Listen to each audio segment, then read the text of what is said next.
नजर आ रहा है, मेंढक नजर आ रहा है, मछलियाँ नजर आ रही है, मुर्गी नजर आ रही है, सब बच्चों को नजर आ रही है ना ये अल्लाह ताला की बनाई हुई चीजें।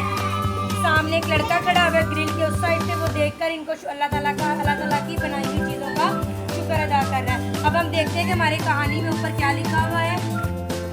मुदस्सिर अपने घर वालों के साथ सिपाही पा गया, वो पानी में तैरती मछलियाँ, शोर मचाती मुर्गियाँ, उछलते मेंढक और नाचता मोर देखकर बहुत खुश हुआ। उसने अल्लाह की बनाई हुई मखलूक की तारीफ की। अच्छा जी, वो क्या कह रहा है कि जब अल्लाह ताला की कोई भी चीज़ ऐसी बनाई हुई जब हम देखते हैं तो हम क्या करते हैं? अल्लाह का शुक्र अदा करते हैं, शाबाश। और ये कहते हैं कि ये जानवर जो है ये किसने बनाए हुए हैं? अल्लाह ताला ने। जब आप भी कोई चीज़ देखते हैं, जैसे जू जाते हैं, वहाँ पे देखते हैं ना, हर तरह का जानवर देखते हैं ना वहाँ पे।